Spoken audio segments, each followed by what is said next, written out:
Richard Leonardo, Richardleonardo. And you have a trucking firm? My brother does. I work for my brother now since when we sold the dairy about 5 years ago, so I went to work for my brother. Yeah, he's got Leonardo Logging. Okay. And we know that you had a really close call during the flood, and so we're just going to give you some time to tell the parts of the story that you have to tell. Well, I just remember, like my sister said, I remember on Monday, a lot of the ranchers were out moving cattle. I think it was Monday the 21st of December. The ranchers were all out moving cattle and putting, everybody was helping everybody. And then, like she said, when the water come across the dip, we're pretty much there. We're pretty much, I was 8 years old, but we're pretty much there. We can't get out. And then I remember on Tuesday, the water started coming in the house, and the hardwood floors warped and everything, and we went to the attic that afternoon. But I remember my Aunt Lily, she's very religious, very devoted Catholic, and that Tuesday when we were in the living room, we wore out the rosary beads. We were doing a lot of praying. And I remember that. And I remember going to the attic, and I just remember being up there, and what I remember mostly is Mom and Dad telling me it'd be all right. So I wasn't really scared, because Dad and Mom said it was going to be okay. Ginger was older that knew that we were, But that's what I remember being up there, and I remember the boats coming from Fortuna, and I did hear my sister say the Sheriff's Marine Posse, but I found out later that it was the Fortuna Fire Department. Put two pretty good-sized boats in the water over there on Christmas Eve day on the 24th, and came across the river and got us out. And the boats had cabins in them. I mean, these were. It wasn't just like a ski boat. And I remember going down inside the cabin. They put us down there inside the cabin. We have crackling. Oh, we do. I was afraid we were going to have crackling. I'm going to go ahead and Okay. pull that out for you and just put it on your outside of your collar. It does that sometimes.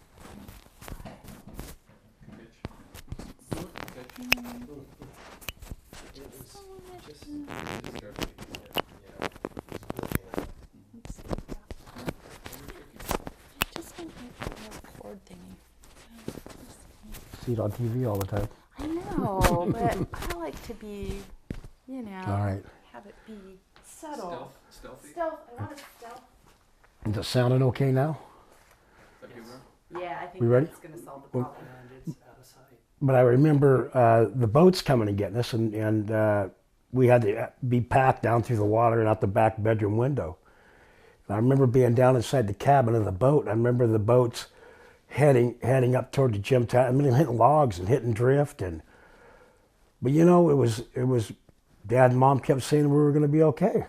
So all right, never lied to us before. So it was I don't know, it was a lot of little experiences that I remember riding in the dump truck to town. I remember walking through the water up Grizzly Bluff Road.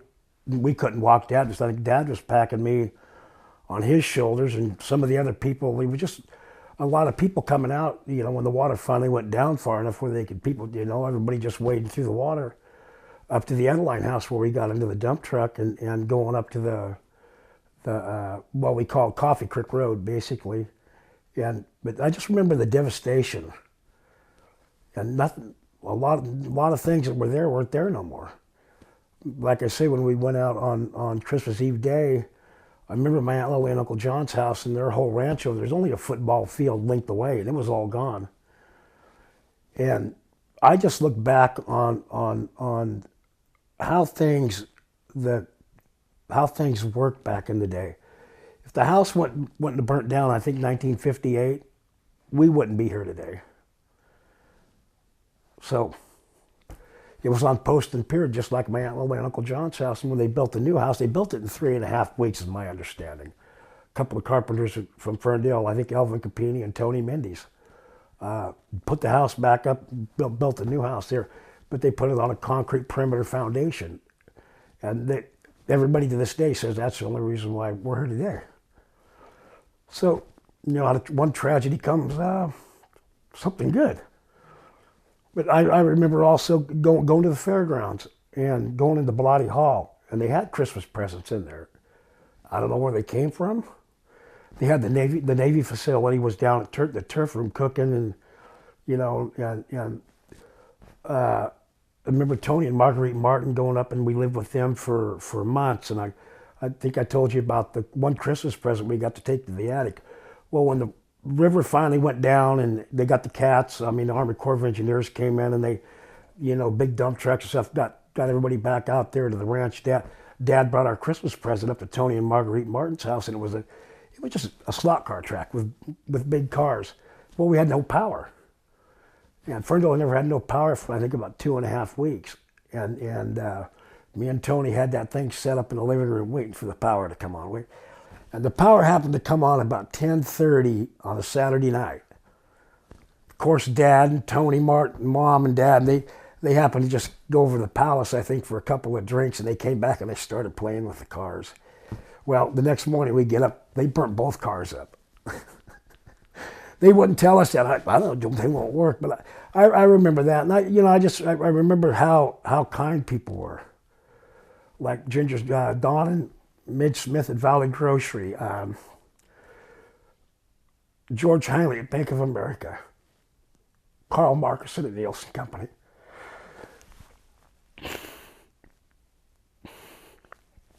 But just, there was no FEMA, there was no, we had Red Cross came in, but there was no big flotilla of federal government agencies coming in. It was, hey, you're on your own and you deal with it. And the community of Ferndale dealt with it. I think they dealt really well with it. So over the years of going through that, I always wondered how I could give back to the community. And 26 years, 1986, I got in the Ferndale Volunteer Fire Department and spent 24 rewarding years in the Volunteer Fire Department, retired as chief in Ferndale. But what stands out most to me is everybody was so there for us. I mean, we lived at the fairgrounds for a year and a half. That was the happiest days of my life. In a single wide trailer, 6 of us, and my sister had cerebral palsy. But it was probably the worst times of my mom and dad's life. But it was the happiest time. We lived at the fair. It was just memories like that. But what really the amount of caring of people, just was ungodly, unbelievable. And I just we went through a lot of other floods out there at the ranch, but the '64 flood was. And I remember going back in, and Ginger was talking about the wall in the kitchen, and it was in about 3 feet. It probably would have, maybe, I don't know, who knows, but it's just for the grace of God that we're alive here today. I think my sister summed pretty much whatever you needed to know, summed it up. If there's any other questions, I don't know. I'm wondering about the ranch itself and the cattle. What I remember is most all the cattle were dead. They drowned. And a lot of dairies. We were one of the first dairies to have a grade A barn. It was a grade A facility. Dairymen would know what I'm talking about. But you see the big barns, the big hay barns out on these dairies. Well, that was called the grade B barn, and that's where all the guys milked their cows. A lot of dairymen took their cows and put them all in the barn in the stanchions and locked them in there and fed them hay. But what had happened, and it was just a tragedy, what had happened is all the planks in the barn floors were fitted. They weren't nailed down because they could change them out and stuff. Well, what had happened, the water got up, just like our hardwood floor when it warped. What had happened when the water got up high enough, the planks started popping up and the cows just went straight down. And guys they come into the barn and their whole herd, they hung them in stanchions. They just went down. They found their whole herds dead in the barn. I remember them burying, I don't remember it, I've seen pictures of it, of burying all the animals dead out of Centerville Beach, that all the cows and the cattle and deer, it was unbelievable. But we lost most of our cows, and what we didn't lose, because you couldn't milk, most of them were pretty, if you don't milk cows twice a day, and done it for 40 some years, They have a lot of problems, but you just had to start over, and it was a heck of a process, heck of a process. But we moved back out there in 1969, back to the dairy, and been there ever since with my dad until we sold the dairy and he retired, and I went to work for my brother. But like I say, everybody was equal back then. Didn't matter if you had $1 million in the bank, you couldn't get it out. I mean, you lost everything. You know, there was not like you could run down to the hardware store and buy everything you needed and outfit your house or the furniture. There was nothing. They couldn't get nothing in the North Coast. Most everything had to be flown in, pretty much for months up in McKinleyville.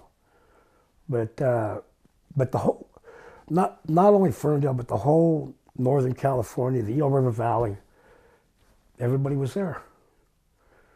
But the firemen that risked their lives,